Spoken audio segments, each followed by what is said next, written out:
Through them he guided his born slaves to the right way, to the way of endless bliss, and called his born slaves to himself. He invited them to paradise, the place for his grace and love. So poor should be a person to turn down an invitation on the part of such a giver of favors. How idiotic it would be to deprive oneself of his great blessings.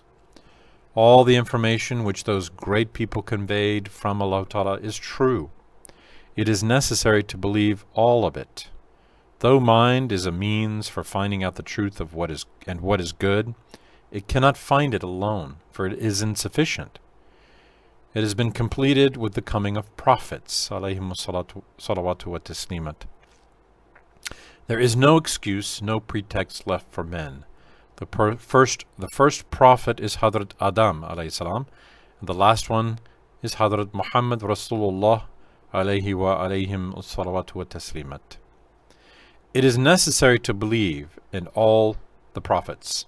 All of them should be known as innocent, sinless, and true. To deny one of them means to deny all of them, for all of them taught the same belief, iman. That is, the essentials, the basis of the things to be believed were the same in all of their religions. Footnote: Wahhabis do not believe that Adam alayhi salam was a prophet. The book Kashf al-Shuhubat, a book of Wahhabism, states in its initial pages that the first prophet was Noah alayhi salam. End of footnote.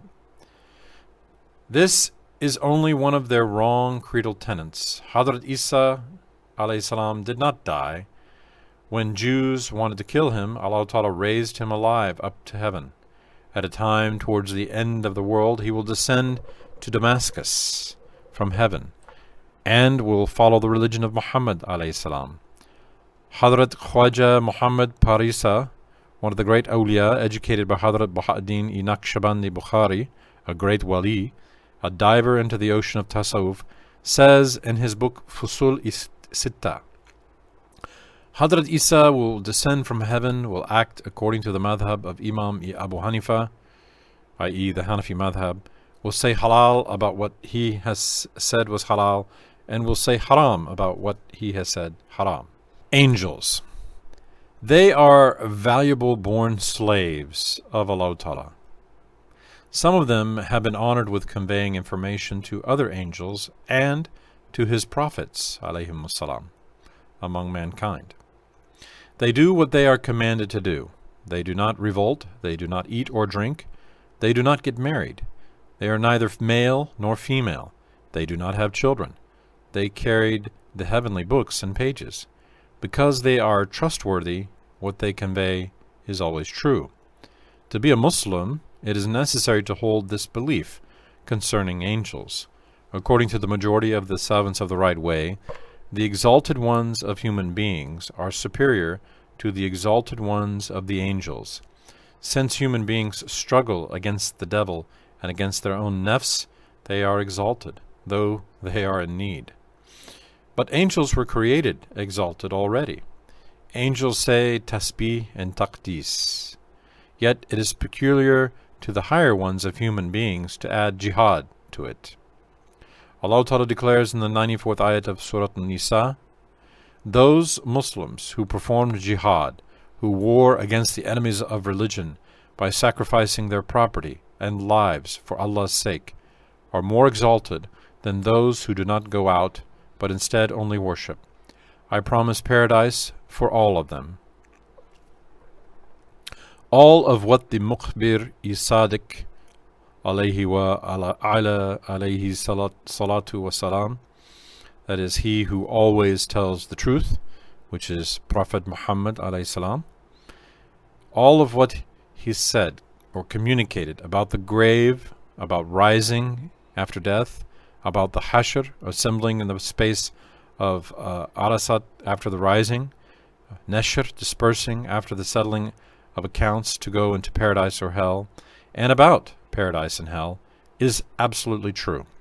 Believing in the next world, like believing in Allah Ta'ala, is an essential of iman, of belief. He who denies the next world is a kafir, a disbeliever, as if he denied Allah Ta'ala's existence. Torment in the grave and the grave squeezing the corpse are true facts. He who denies them does not become a kafir, but he becomes an ahl bidat, since he has denied the hadiths that are well known. Footnote: such people deny the torment in the grave because they doubt that those hadiths are true ones. If they accepted them as hadiths, they would believe it. For this reason, they do not become disbelievers, but they stray from the Ahl Sunnat. But he who says, I do not believe in the torment in the grave, whether it is written in hadiths or not, mind and experiments do not confirm it, that type of person becomes a kafir.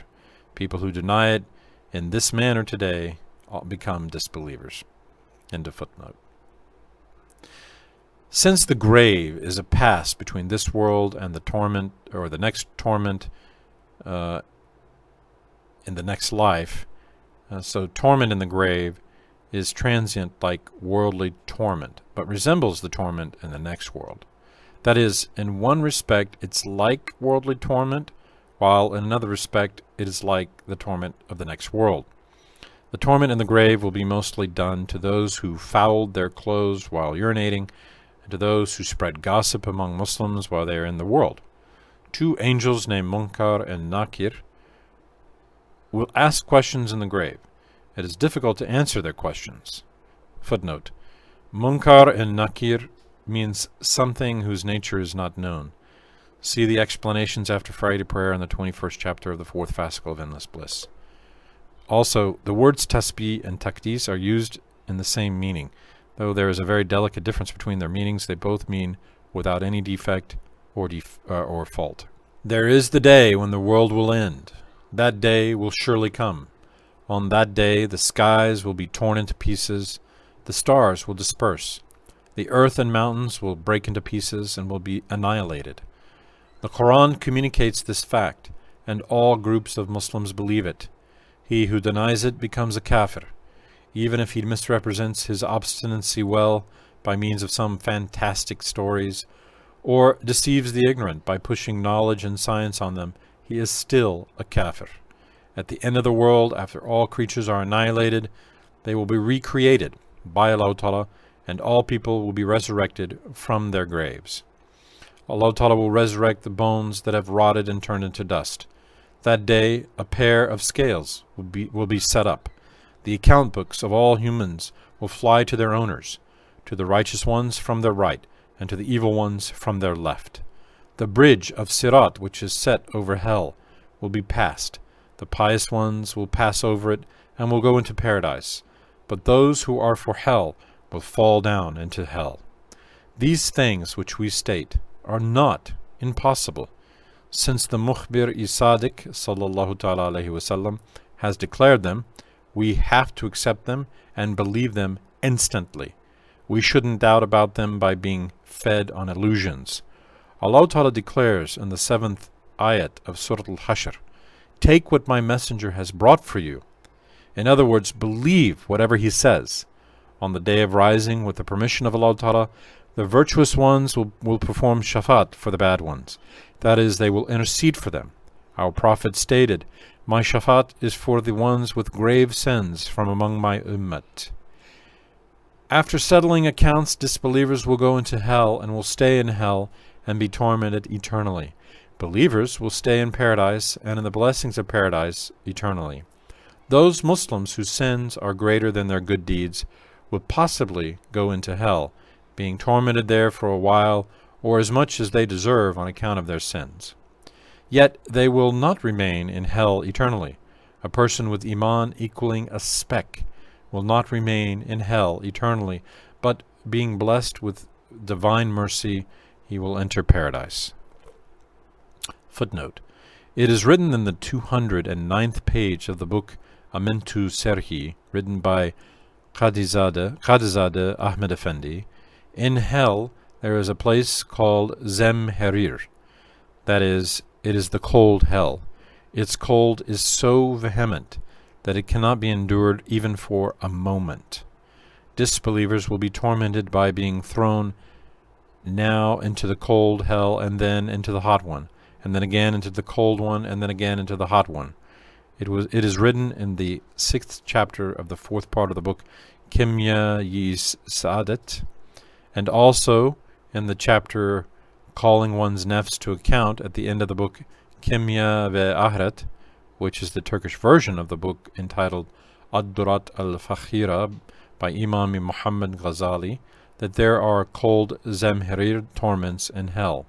This fact is also stated clearly in Hadithi Sharifs.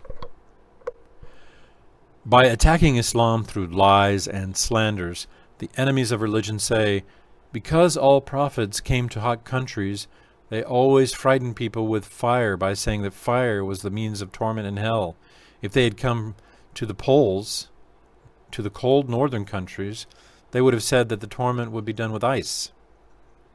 These disbelievers are both ignorant and stupid. As a matter of fact, if they knew of the Quran, and if they had heard of the words of the great men of Islam, and if they were a little clever, they would become Muslims immediately. At least perhaps they would not be so mean as to write these reckless lies.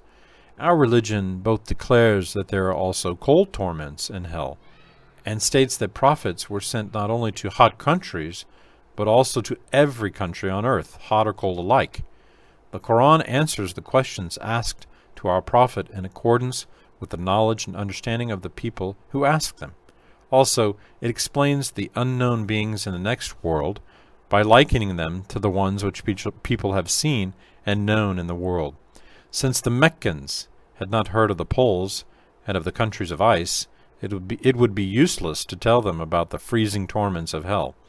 The existence of such information compatible with this subtlety in the Quran and Hadiths causes today's unbelievers to become more confused. It is at the last breath, when it is determined whether a person is a believer or an unbeliever. Many people remain disbelievers throughout their lives, and at last they get blessed with Iman. Likewise, there are people who spend their entire lifetimes with Iman in their hearts, and yet who turn renegades in the end.